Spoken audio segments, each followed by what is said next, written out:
Welcome to the Deloitte Africa Technology Leadership Podcast. My name is Ryan Norris, and I'm the Deloitte Innovation and Digital Leader for Africa.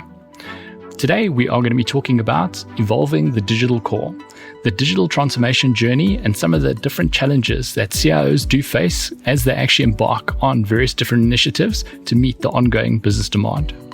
Fortunate today to be joined by 4 Deloitte partners who are leaders in the business that have got significant experience engaging with CIOs, CEOs, and boards, answering some of the difficult questions and working through the challenges that enable other organizations out there to make their digital journeys very successful. We have got Silly Mafikwa, we have got Rizani Mulatsi, and we've got Samresh Ranjith, and also Vessel Oosthuizen. Let's get started.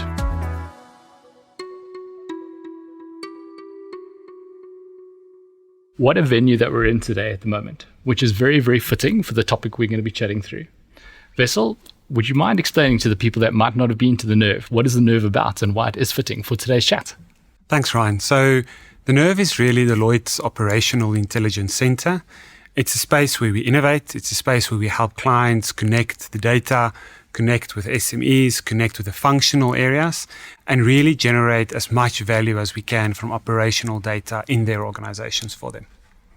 That makes a lot of sense, and I'm sure quite a few people would benefit from visiting our session or this particular lab in this venue. So our discussion and our topic today is all about core modernization. Now, core modernization tends to elicit one of two responses. The one is, yes, this is an awesome project to embark on. The other one is run to the hills. I've seen people get fired when they were part of this, when it actually goes wrong. And it carries a lot of weight. It's not something that any organization just undertakes willy-nilly. It's something which you need to really think about. And there's good reason why. I mean, you just need to read some of the articles about some of the organizations over the last couple of years. These programs, when they fail, they tend to fail epically. And they take a lot of the leaders with them when it does go down at the moment. So lots of people tend to ask the question, should I actually be modernizing at this particular point in time? And is it something that I would really want to take a risk on in order to be able to do? And unfortunately, that causes a behavior of risk avoidance, which tends to mean that we'll just keep the status quo and that'll work for us. But the moment you're standing still, you actually are falling behind. That tends to be something which is quite challenging for some of the executives out there that just want to fly under the radar. So joining me today are 4 of Deloitte Africa's leaders and partners who are very much involved with talking to CIOs in the business, CEOs in the business, and various different boards about topics like this. Welcome, gentlemen, to our topic today. Thanks, Ryan. So, Silly, if we talk about what's happening at the moment within the boardroom, some of the core topics don't quite get said out loud at the moment. And that's the reason around failure in terms of it's not going as well as it should be at this particular point in time. People are scared about multi-year programs. They're looking at what happens, as mentioned in some of the articles out there. Some of their peers have actually been negatively impacted at the moment. And, they're very hesitant to go onto this journey at the moment. So why should they actually go about on this journey? What's a good reason for them to start? Yeah. So, Ryan, I think the first one is, call it a survival question, is with all competition, with all rising requirements and demands from a customer perspective, will the technology that you have, which is legacy, ultimately fulfill that? Will it do it fast, and will it do it faster than your competitors? What you've also seen from the regulatory side is that the market from a banking perspective is getting opened up. If you look at, what the regulator's doing with payments, what they're doing in terms of bringing in more fintechs on board as well. So the modernization question is on everybody's lips. It's just become quiet and due to reasons of history, right? Think about how this normally goes. The word is big bang, right? You want to modernize, and how does this go? It's 18 months of deciding that you actually want to do it and a few $100 million of saying how and what the business case is going to be. You haven't built one feature yet.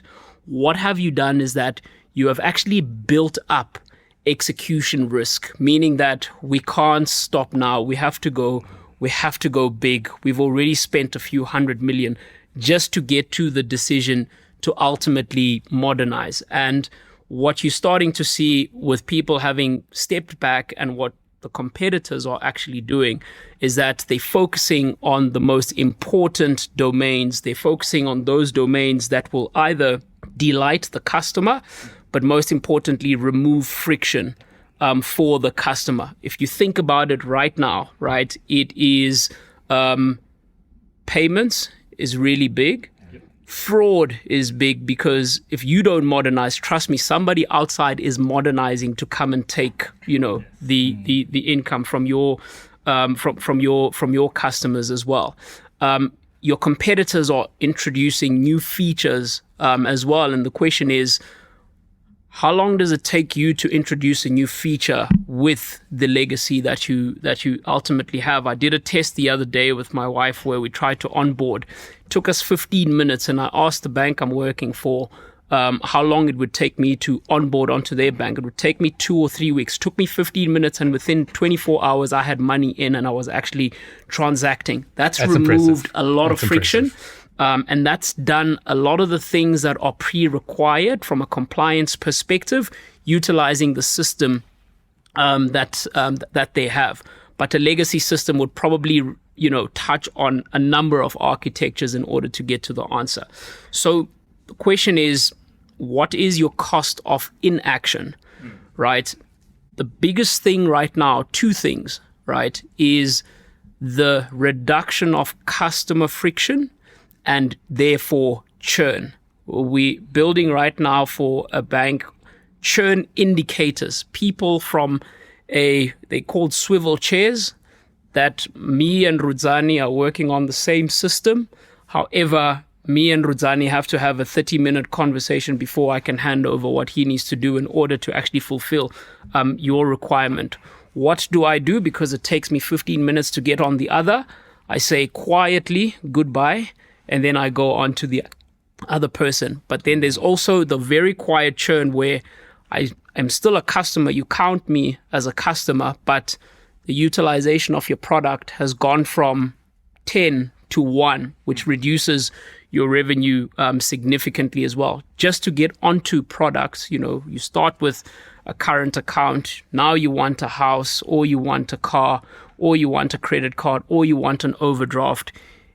It's basically a course or a certificate you need to get ultimately in order to actually get on that, all because of legacy systems that don't speak to each other from an architectural perspective, and a culture that was, optimizing for one silo instead of optimizing for my ultimate journey. It's got to put some of the legacy banks, if I'd imagine, under a lot of pressure, because that's when they had a lot of history and they've got all the systems which you mentioned to build up compared to some of the fintechs which are actually around at the moment. The numbers don't lie. Look at all new banks. Look at how many customers they've managed to build up in a very short space of time. Obviously, it's still very low in terms of utilization and fees. However, once you continuously delight those customers, you see that actually gradually ultimately go up. And if you've got good tech, you actually are building what is called profitable revenue. You will also see that in the returns on equity of those particular banks, where those other particular banks rely on balance sheet heavy relationships, home loans, cars, etc., but not the things that make you and I transact with a certain bank on a long-term basis and on a daily basis. And all of these sound like really good reasons to do it. If I was in that industry, I'd want to do it at the moment, but there must be risks that people are thinking about at the moment. So what are the real risks as opposed to like the imagined risks out there that, if I was a CEO, I should be thinking about in order to be able to embark on this kind of a journey? Yeah. So huge risks. You will get a number of things wrong. You will try to go in as safely as possible. Obviously, there's you call it regulatory governance risks. When things don't work, there's the reputational risks of not actually getting things right. We normally talk about building on the edge and slowly trickling flow to what you've built on the edge in order to get that right and ultimately scale it over time. And then obviously start to pull down the flow in your legacy systems. The biggest things is obviously data, cybersecurity, and all those things are big, you'll see it in the headlines, right? System is out for a day. There's a big thing. Cyber, I think last week one bank had a data breach, right? So those are things that are the biggest risks, to say that yours and my data need to be handled delicately. Your system needs to be reliable from an operational perspective. When I need to make the payment, your system better be available. That makes me think, Samresh, specifically from a security or cyber perspective at the moment, what advice would you be giving, a CIO in terms of embarking on this journey, just in terms of what they should be considering from a cyber perspective? We hear the term, secure by design quite a lot. How does that manifest in a core modernization program where people are digitally transforming? I think a modern CIO in the African context has a really, really tough task. Because on one hand, you need to keep the lights on. You still have paying customers that you have to serve. You've got regulators, you've got compliance expectations, you've got all of the customer expectations that Sally's just spoken about. And at the same time, you've got to be building new. So you are almost in two modes of operation simultaneously, and limited budgets, limited staff, limited capacity. And the new often requires new skills, new thinking. And how do you now find that balance between keeping the business of today going profitably while evolving into the world of tomorrow, right? And then you come along and you've got the cyber risk with attackers just waiting for you to slip up. Just make a single mistake and they're there. This is their job. This is what they're doing, right? They're testing your defenses all day. So I really feel for the CIOs in that context as well. But I think the critical thing to keep an eye on and what we're finding in modern organizations as they move down this transformation journey, there are 2 or 3 key aspects that are almost non-negotiable for this.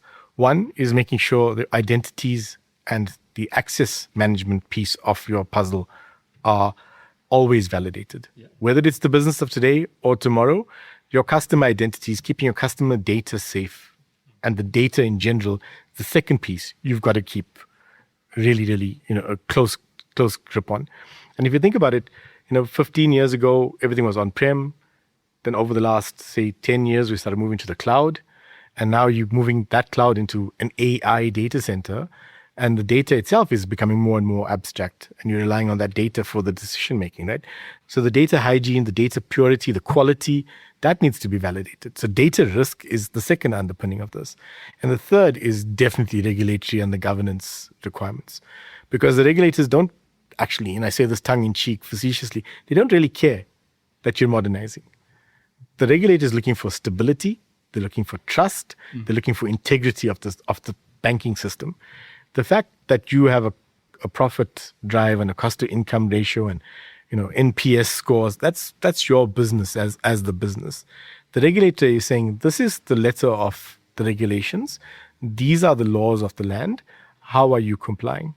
And you can't say, we're in the middle of a transformation, so we're just going to pause that for a minute, yes, and we'll come back to it later. No, it doesn't work. It doesn't work at all, right? So I think those 3 key things form the basis of what you need to look at, and ensuring that as you modernize, you mentioned secure by design, as you're modernizing your stack, make sure you're modernizing your controls as well, right? You can't think about what we did in the legacy world and say, okay, can we just lift and shift that?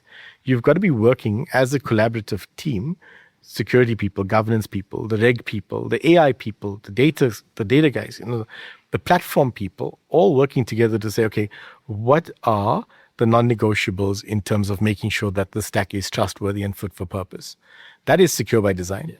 Yes. And you bring in the risk management and the capability, because trying to do this after the fact is often, maybe some cases, not really practical. And expensive. Really You've got to try and actually interweave, figure out where the gaps are and do it often. And then you start making caveats about what we can and can't do, because if it's like, I always think about this, if you're baking muffins, to put the raisins in when you're baking it is a lot easier than trying to do it after you're done. You never get the same result, right? You could try, but you're not. Right? So that's exactly what we're talking about here. How do you make sure that your recipe that you follow covers all of these requirements? It reduces the cost of compliance. It gives your own internal stakeholders confidence that you are on a journey that is going to be successful. And if we move across different industries, so Rizwan, if we think about it from a telco perspective, here you've got an industry which is also under constant threat. You know what I mean? We've literally got pressures from rising infrastructure costs, which I've got all my different towers which are happening at the moment, the network infrastructure that I've got. Increasingly data is becoming, commoditized.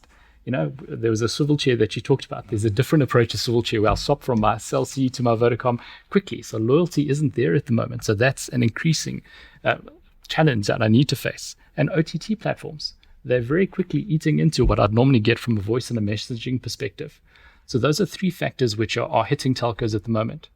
If you had to think about which is the most pressing one, which is actually impacting telcos right now, that you think that would be a strong motivator for them to actually, look at modernization, how that would help, which do you think that single factor would be? It's a very good question. And maybe the most pragmatic way to think about it is which would not be, because all three of them are hitting them at the same time. Yeah. And it's the difficult reality is that, for the majority of the existence of the telcos, we were making good revenues from our voice. Yep. That's where we made a lot of money.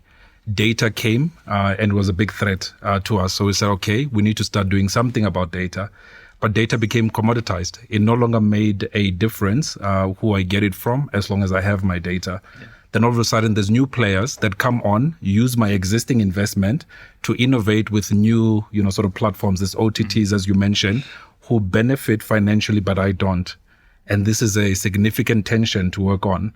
And then right now, there's also the big rise in artificial intelligence, agentic AI, which adds a layer of complexity that my infrastructure investment, I now need to upgrade and up it in order to support these new use cases that are actually there.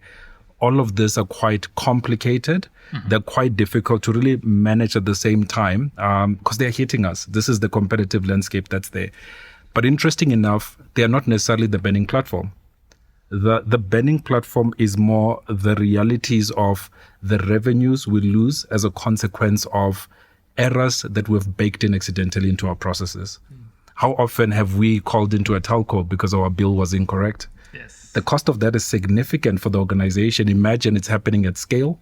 It's happening with enterprises. So those billing anomalies end up being significant cost disadvantages to the organization.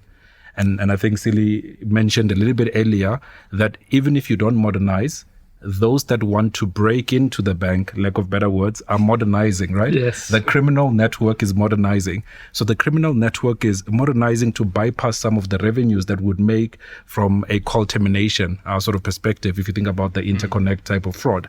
So there is this significant amount of things that are happening in the area of anomaly and fraud that are negatively hitting the bottom line of telcos right now.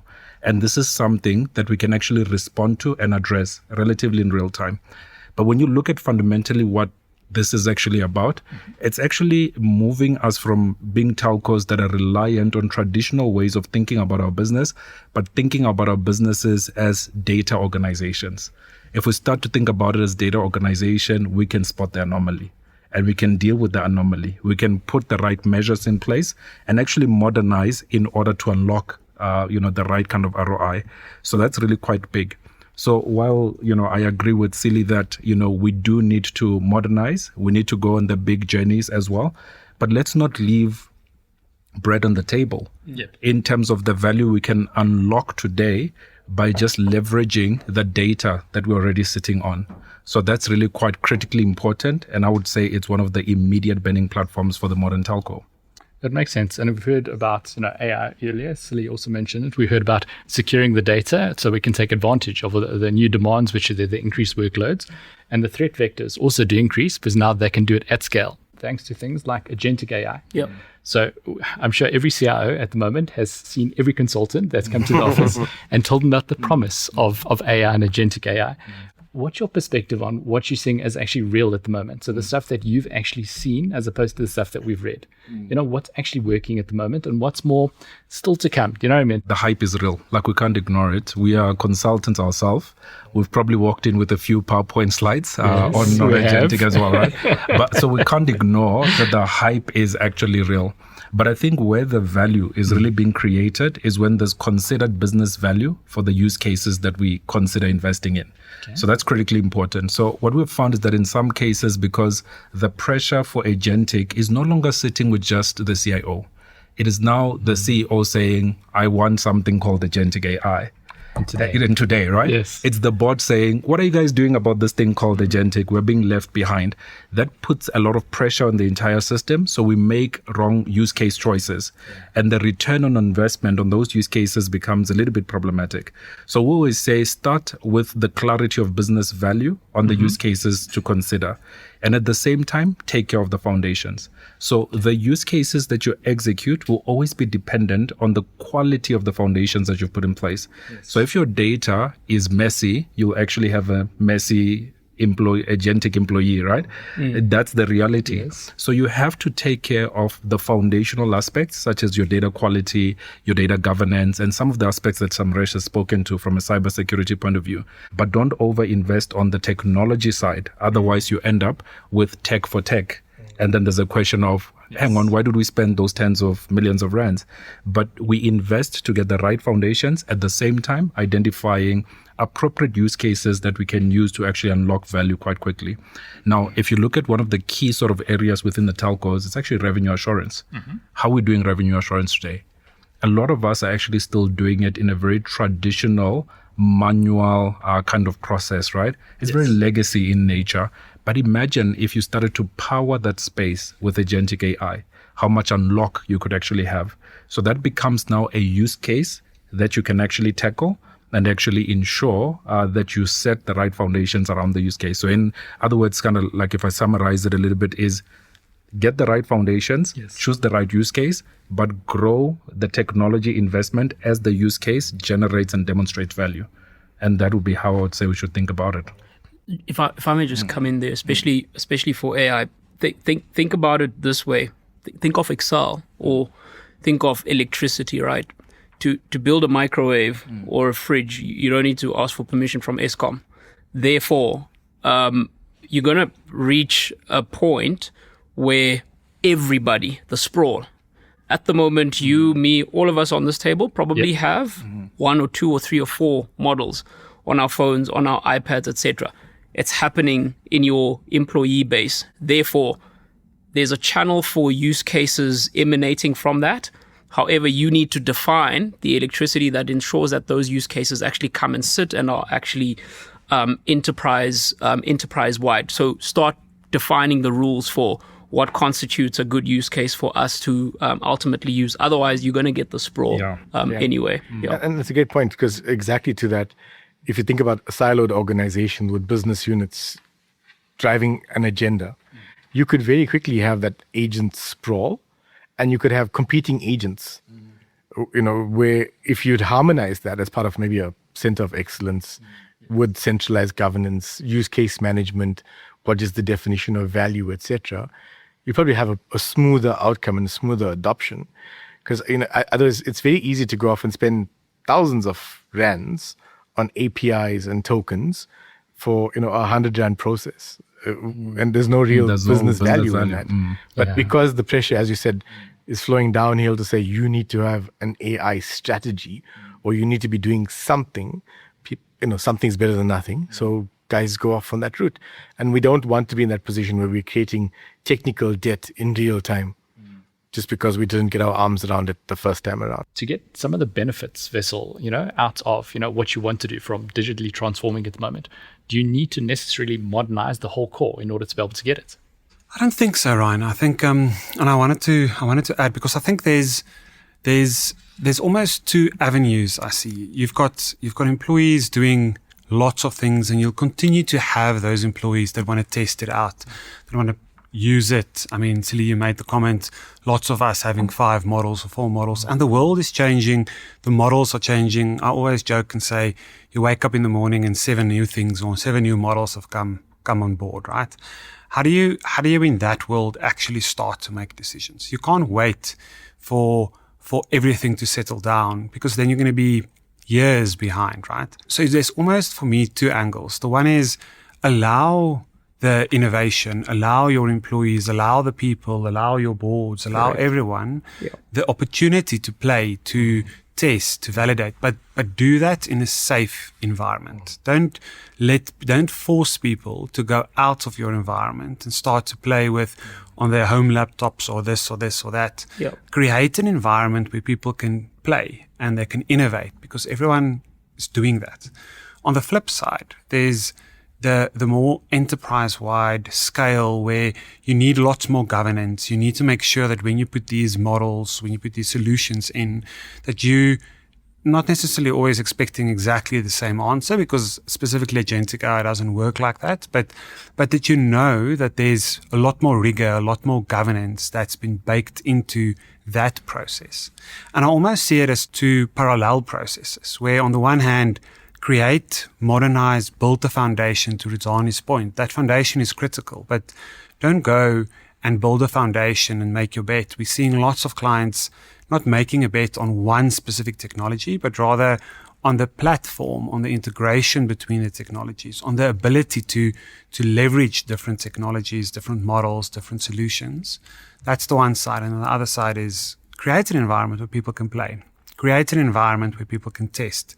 Create an environment where people can innovate, because this is really where you want to be. You want your workforce to actually test these things. You want culture change in the organization, in the industry where you're at. That's how you get everyone to understand it, play with it, get comfortable with it. And that will, at the end of the day, drive adoption, drive cultural change, drive the change that you actually want to see in the business, as opposed to, I'm coming from the top and I'm saying you will have AI and this is the tool and this is how, because then no one wants to adopt it, because they've not really been part of the solution. And I think that you're making me also think about, specifically from a mining industry perspective, that whole digital, transformational journey at the moment. Some of the way it happens within a mining, perspective is slightly different. It's far more from a cultural and a people perspective too. So it's not just from an AI and an agentic perspective. The key themes that you've mentioned now is very much relevant, from an actual digital transformation and adoption perspective. Is that right? It definitely is. I think mining is a little bit different, right? It's not digital native almost. Telcos, banking, like you can almost not think of a world with a bank if you take out the digital component, right? But in a mine, you can see it. You can see it happening, right? So there is the element of you need a lot more cultural change in the organization. You don't have people that's inherently digital native. You've got guys that's grown up in the system. They've got massive amounts of experience, 20, 30, 40 years of experience. They can tell you in detail what works, what doesn't, like no model will ever be able to tell you. But you also have the little bit of resistance there where they've not grown up in a digital world. They've not grown up leveraging digital tools day in, day out. They've not grown up in continuous innovation, continuous modernization. And in an industry like that, you almost want to work quite a lot bottom up. You want to give the guys, everyone the ability to use these tools, to be comfortable with it, and for them to be part of the solution, at least as a start, right? Well, always, but you want them to be part of the solution. You don't want the solution for them.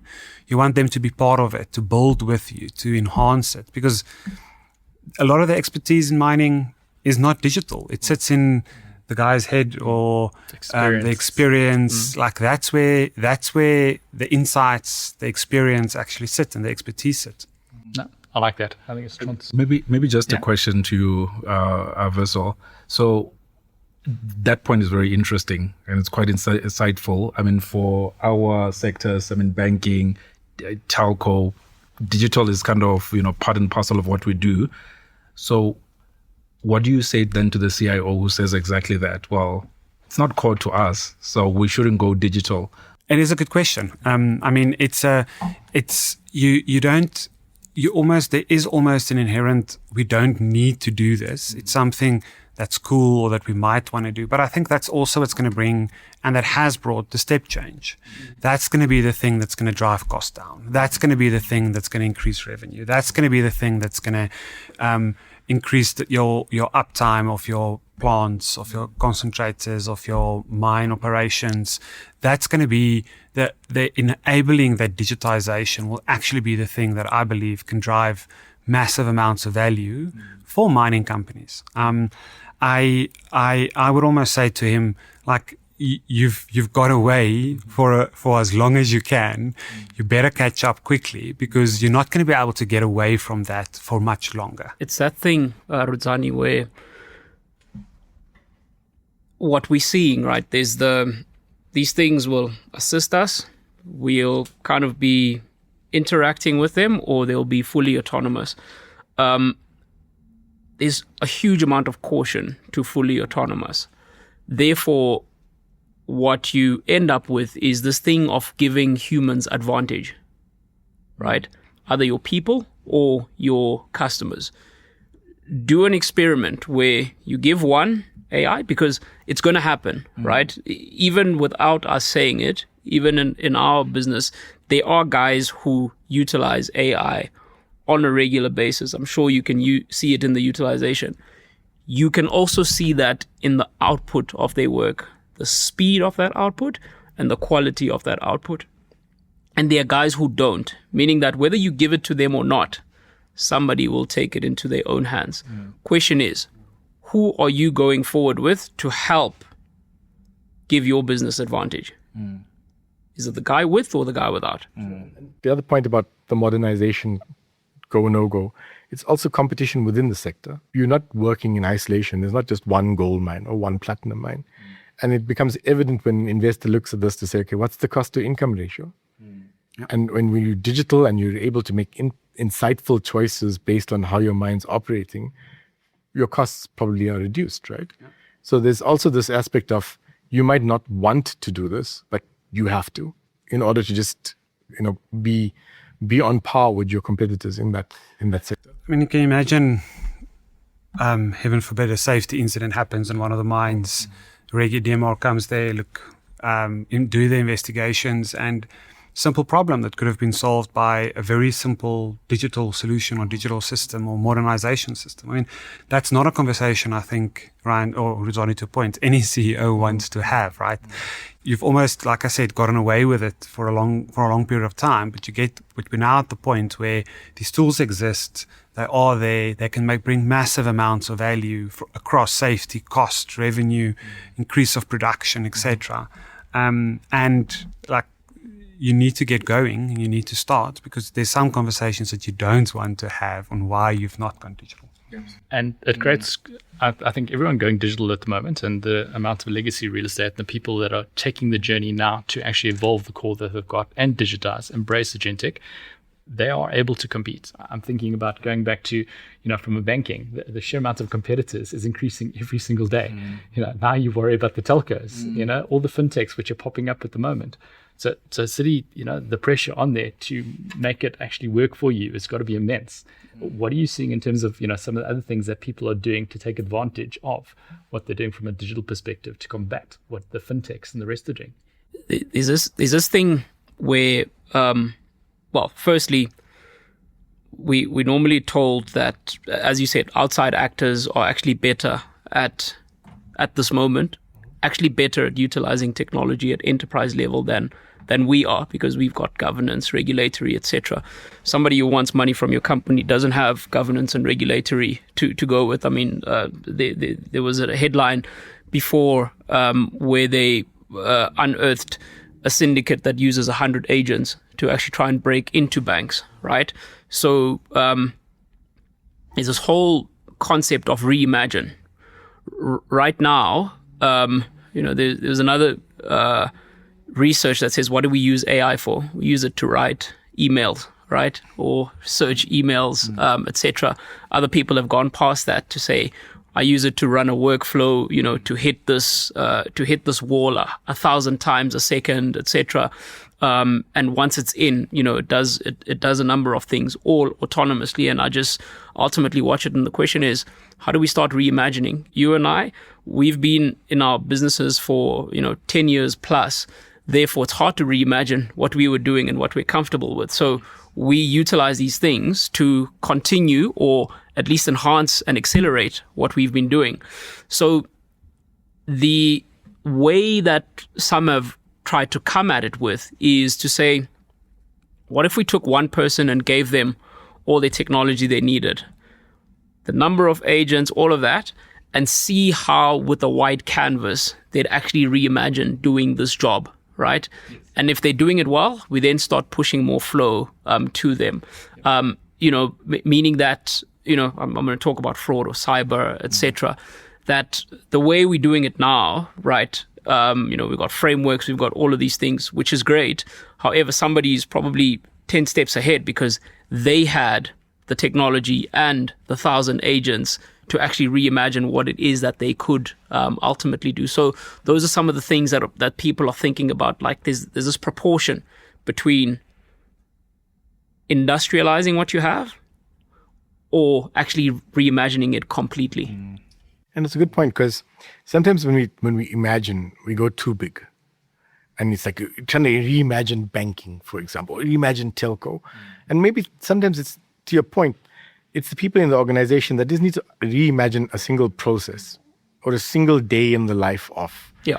And it's, if you just ask people, what are the things that frustrate you? Maybe before we go and build new, let's remove the barriers within the organization. And you might have a whole host of things that just eat time, create frustration, create friction. And if you solve those little micro problems in a day in the life of a person, you suddenly have all of these little incremental innovation points that you can then choose if you want to identify or digitize or whatever it is. But you've got to make a step change at scale when you bring this in. That's what is the hallmark of differentiation. So I think we got to also make this like a human scale problem, as opposed to thinking about this, at an enterprise level of that's where it is 50,000 people with all these moving parts. That's where I think at the outset it becomes challenging. The only thing I want to add here is, I guess that word reimagine is quite critical, because the challenge is, if we do think about an agentic world from an inside out, we could fall into the same trap of modernization where we have same processes in shinier tech, which means the mess actually still exists, the inefficiency still exists, but in a different format. That's exactly what your business requirements document does, doesn't it? If you have it. And I think the key thing is, in this reimagining, it's like, what if we actually rethought my job, but without me in the picture? Not necessarily from a point of getting people out of jobs, but more to say, what if this was an agentified native type of job? What would that look like? What would that feel like? Then that would completely create a whole new reimagination of how I actually work and how I actually think. In fact, it might change what my work is. There was an article, that I was reading last night, and it was quite interesting. And it's about this young man in one of the banks in the States who actually thought, and he said to his parents, this agentic thing is here. I've seen what I do. I come in, I read emails, I go and create some documents and so forth. I'm going to start agentifying this entire job. After about 4 months, he realized, I actually have nothing to do. What a pleasure. And he thought, oh snap, I'm going to get fired because agents can do everything that I actually do. But that wasn't the case at all. He actually got promoted to start now enabling the organization at a completely different way that he hadn't even imagined, right? So in a sense, his entire role, his entire job had to be reimagined because a lot of it could be offloaded to agents, which then create an opportunity for him to focus on those higher value type of initiatives. So it's very interesting, but it's still early days, right? It's exceptionally early days. And what I'm thinking about now, we focus a lot on agentic at the moment, from like transforming the core, and how we actually can not necessarily have to do it from a core only perspective. How do we do that digital transformation journey? And I'm thinking about from a mining perspective, we still need people mining underground, and digital transformation on a mine is also something slightly different because there's other priorities out there. So you hear a lot of discussions around IT and OT conversions as one of the key things that people are focusing on at the moment, Vessel. So from an IT OT convergence right now, what are the practical benefits that people are actually getting at this point in time? And if you think about our current African mining landscape at the moment, where are people on their journey? And if I can ask you to also think about the agentic side too. Do you know what I mean? So people have got IT, OT, they're doing it, but they've also got the pressure to do agentic and AI. So how are they balancing that? And what are they focusing on? What are they getting right? Yeah, I don't think they're balancing. No, so it's a really complex problem, Ryan. I think in the mining industry, the magic will really happen when we've properly cracked that nut between IT, OT, the convergence, because that's where a lot of the, I'm going to call it money data at the end of the day sits. It sits in the OT world. It sits in the actual physical doing, getting the ore out, processing it, etc. That's where a lot of the value, I think, sits. The rest is all reimagining a better process flow or streamline this or streamline that. But if you can fundamentally change the way in which we do mining, i.e. the OT space, I mean, there is a fundamental change. What are we seeing? People are very nervous about it. I mean, we've got mines on Africa geographically dispersed. Connectivity is always an issue. You end up with mines with a 5 or a 6 meg line that manages the whole, that's the only line out, and it's the whole mine's internet and connectivity that goes through that one line. I mean, there's no way you can really make a massive step change if you want to, for all of that data to come out to do something with it.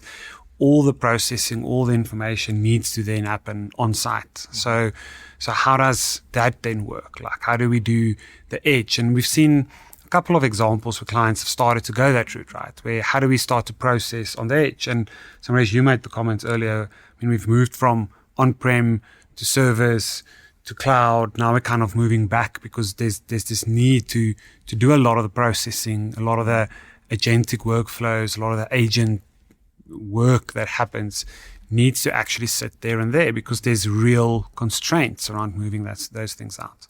So we're seeing lots of work in that space. We're seeing lots of work in safety. We're seeing lots of work in the operations themselves around how do we optimize this, how we make it better. And then I think from an agent's perspective and an agentic perspective, there's quite a bit going on in helping people just do their jobs better. Not necessarily saying, I want to take a complete step back and reimagine what I should be doing. But how does a safety manager, a reliability engineer, a mine boss, a shift boss, how do they use digital technologies to help take away some of the frustrations? Instead of writing, how do you create voice notes? Instead of writing in a logbook or typing it in, how do you log it either through an app or through iPads or through whatever the case might be? So we're seeing quite a lot of that actually happening, where there's almost specific use cases that gets digitized or that gets modernized in the way in which that work gets done. There's not a lot of fundamentally looking completely differently around how do we see the future of mining and the future of operations. I think people are still just grappling with how do we actually use it. And then the last comment is I think you also sit with employees that's not brought up in the native digital world, right? You're sitting with guys that's far off. They might have internet access, but they're not used to these tools like a lot of the guys in other industries, etc. are. So I think there's quite a lot of complexities, quite a lot of starting to dip our toes into what this can do for us and how we can do it, but not really complete transformational, more use case by use case specific ones, which, I mean, it's not a problem. It's great because at least we're moving in that direction. And just from a cyber perspective, this IT-OT convergence is an attacker's playground. Yes. Heaven. It's heaven, because you've got OT systems that were not designed with cyber in mind. In some cases, they've got hard-coded passwords. That's just how the system was built. And also because it's the means of production, the value creation, there's a reluctance to go and touch anything in the OT environment. So you've got this sort of IT wrapper on a very legacy, in some cases, OT environment that is not going to change anytime soon. And that's created pathways for attackers to get in, to launch ransomware in the South African context as well. Launch ransomware, take mining operations down, massive fallout, loss, direct financial. And we were talking to the chairman of one of the mining houses that was affected, and the word he used was traumatized. They didn't realize the interdependence of the mining operations themselves on the IT systems. Because at the board level, exactly to your point, that cultural shift, that mindset shift of this is what a mine was to this is what the mine is now, didn't happen. They haven't seen that in the last 15 years or been like, in a pit or something like that. So when they realize that, okay, the mine cannot operate independently of the digital world, suddenly it became the number one priority to secure IT-OT convergence and start taking the measures and modernizing the infrastructure and the security around it and spending, maybe budget that there wasn't allocated for it originally, but in a need to go and protect value. Then it's a bit of a knee-jerk reaction, right? Because then the reaction is, this can't happen ever again. So now we're locking everything down. Yeah. And then you kind of take 10 steps back. Because to lock it down is easy, but to then start to unlock everything again and then start to bring that cultural change again, that's really difficult, because then everyone thinks, oh, well, when are they going to lock me down again? So there's no use in me doing this, because in 3 months' time, when someone does something they shouldn't be doing, they're just locking us down again, and then I can't mine, then I can't process, then I can't do what I need to do. So we need to guard against these heavy swings between you can do everything, you can do nothing, we're locking you down. Like, pragmatic. you need to be pragmatic. Yeah. It also makes me think about security by design wasn't there for OT. And I think that what I'm thinking about now, when Citi opened up and he talked about what we need to factor in when we are transforming, where we are modernizing, it's the right opportunity in mining to deal with some of the legacy issues. Let's fix some of that debt out there to get all the value. Because as you're speaking, it's opportunity for mining. Do you know what I mean? And they're at a stage now where you can harness so much which is coming out there at the moment. And I think this discussion has been, quite useful just to see the different kind of challenges that we get to. And I still had more I wanted to ask from a telco perspective. But I think maybe what we should be doing now is, based on the role, based on each and every single one of you in your industries and the discussions you've had, with different C-suite individuals out there, them battling with this concept, should I modernize now? Should I not modernize now? What does this journey look like? What's the one thing that you'd like to give that particular leader, that CIO in Africa today, to think about, that one insight that you wish that they would have top of their mind, that they think about? And then follow that up with, what action would you want them to take in the next 90 days? So Samaresh, you're going to go meet that CIO at the moment. They've got their journey at the moment. What's that one thing? Obviously an action plan has got a lot more, but that one thing you think is going to have the highest impact? So I think from just a pure cyber risk perspective, I think there needs to be almost a regrouping around the risks. Because as much as we might say there's no digital transformation or digital transformation, I think that might also be a false strawman. Because almost every organization has some sort of digital footprint. It's just the reality, right? And if you're kind of ignoring this and parking it to say, we're not digital, then you're opening yourself up for a world of pain. Because when that inevitably goes wrong, then retrospectively it's very expensive and very humbling to go and fix that. So I think the first thing that CIOs, organizations need to do is have an open, honest view of their environment. Really take cognizance of what is the underpinning. What have we digitized? Because I think about the AI piece. When you talk to organizations and say, we don't allow AI, we've locked it down. Okay, but you've got Microsoft Copilot on the desktop. You're using Canva and all these things in your studio environments. You're using a whole host of platforms with built-in AI and agentic. So you do actually have an AI footprint. What is your AI strategy? That's where you should start from, because I like that. Makes sense. As much as you're saying we're not, you absolutely are. So take cognizance of the reality of the situation and I suppose approach it objectively, unemotionally, and say, okay, this is what we have. Almost think of yourself as day one on the job as the CIO. You're looking at this with fresh eyes and you're saying, this is what we have. How do we deal with it? What do we need to do? What can we do ourselves? What do we need some guidance on? And what do we just bring in experts to say, you guys run this thing because this is what you do and I don't want to have to deal with this. And then you start making pragmatic choices and taking that reality back to the board as well. Instead of saying we don't have AI, and then you have a massive data breach. And it's like, oh yeah, we did have a little AI, and we just didn't know, because that's nobody wants to hear that. Agreed. I think that's more than one point, but I think those are all very sage points which are Value there. for money. I like that. And I think the other thing from an action I took out is that you do have an AI footprint. Get yourself an AI strategy as a starting point, so you can actually manage your risk and take care of and achieve that business advantage which is there. Silly. Yeah, so one message. I think I normally say get moving. In 6 months' time, your competitor is going to do something. Your customer is going to require something completely new. There's a stat that says a legacy bank adds a feature every 6 to 12 months. A fintech adds a feature every month to bi-weekly. A telco or another tech company who could at some point be a bank actually adds a feature per week, right? However, listen. The biggest voice is your customer, right? Those who simplify and remove friction for the customer are those that win. The numbers are very clear. So if you say, where should I move? You've got enough customer data, complaints, Hello Peter, social media, your own customer relationship management systems. You've got thousands of records that'll tell you what your top priority is. And over the next 6 months, focus on what that top priority is and get moving. Rizani? Can I take what Silly said? No, there's no copy paste allowed in here. Yeah, I would say maybe two things. I think one, decide as a CIO who you want to be. Do you want to be control and governance that keeps telling people no?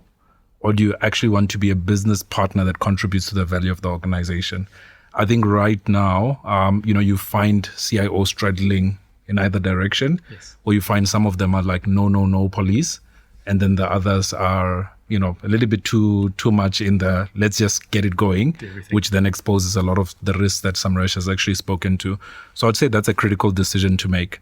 The second point I would make, you did say one, but it doesn't feel like a second point necessarily. It's connected. The second point is more the what in terms of the no regrets. I think some of what Silly said I resonate with completely, but I think there is no regret in getting your data foundations right. Yes. Like we are in a data world, whether we like it or not, having a clear data governance framework, starting to explore use cases to unlock value from that data.